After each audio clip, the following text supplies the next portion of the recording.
जय जय श्री राम। जय जय जय सिया राम। जय जय जय श्री श्री राम। राम। जय जय श्री राम। कितने अच्छे अच्छे क्वेश्चंस आए, मैं सुन रहा था, आनंद आ रहा था।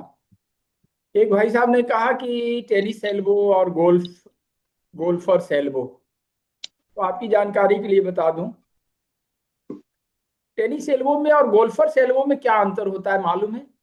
कोई बता सकता है? यहीं से शुरुआत करते हैं आज के सेशन की, आनंद आएगा। क्योंकि बात आ गई है, बात निकली है तो दूर तलक जाएगी। जब बात आ ही गई है तो सबको कंसेप्ट क्लियर कर दूं, है ना?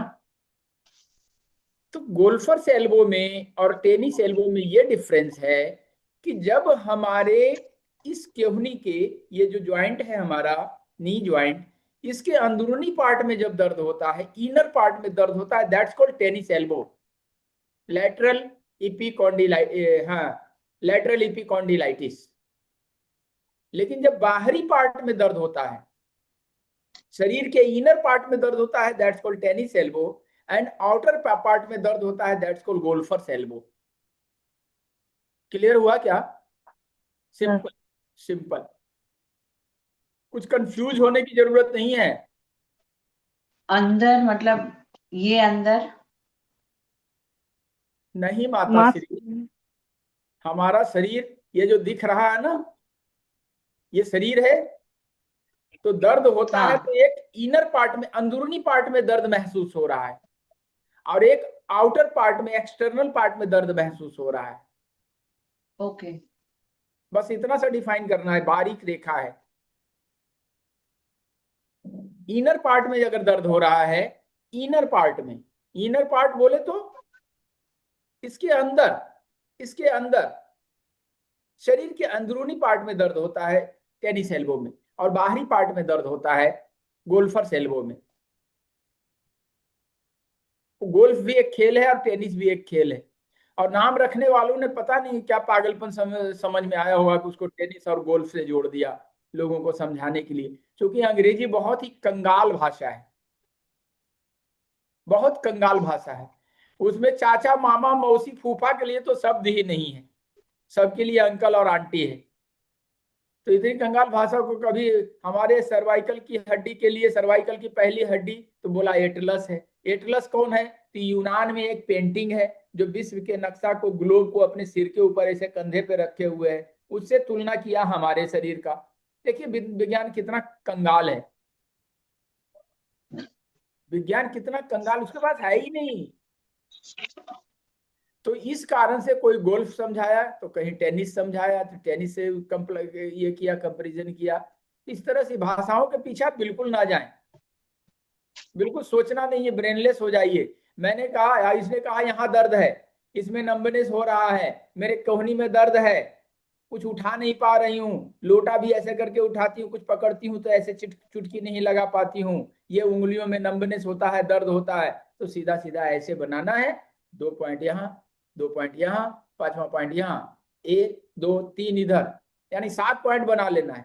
और बाकी चार चार अंगुल पे नीचे उतर करके यहाँ, ये हड्डी को क्या बोलते हैं, ये क्या है? This is carpal. Carpal. This is carpal. 8 carpal, का 5 मेटाकार्पल एंड 14 फ्लैंजेस। मेरा का humerus, radius, ulna, carpal, metacarpal, phalanges. Clear है ना? इधर से पढ़ाते जाओ, उधर से भूलते जाना सब। ना याद है। याद है? हम्म। ठीक है। तो आज हम सीखेंगे स्पाइनल कॉर्ड। क्या? सर्वाइकल में बता स्पाइनल चुका हूं। कॉर्ड। हमारा स्पाइनल कॉर्ड 3 पार्ट में बटा है, C D L. C D L. C for cervical, D for dorsal या थोरेसिक। थोरेसिक, THORACIC,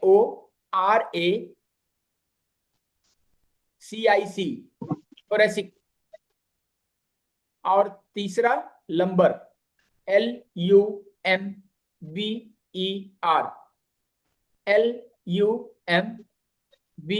LUMBER, लंबर। 3 पार्ट में हमारा स्पाइनल कॉर्ड बटा है। हमारा जो सर्वाइकल रीजन होता है, C1 से लेके C7, C1 से C7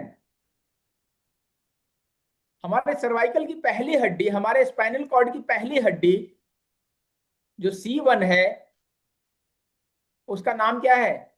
Atlas. ATLAS, Atlas. Cervical की पहली हड्डी या स्पाइनल कॉर्ड की पहली हड्डी, एक ही बात हुई ना। हमारा स्पाइनल कॉर्ड बना है 3 पार्ट में, CDL। सर्वाइकल की पहली हड्डी क्या है? तो एटलस।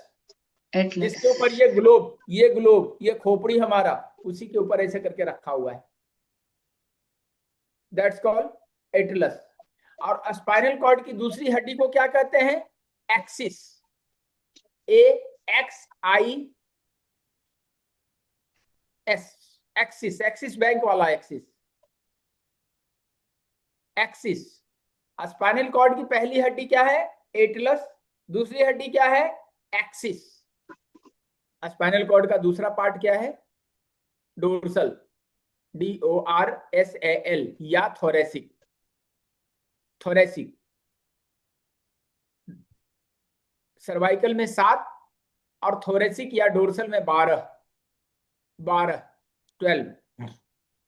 और लंबर में 5।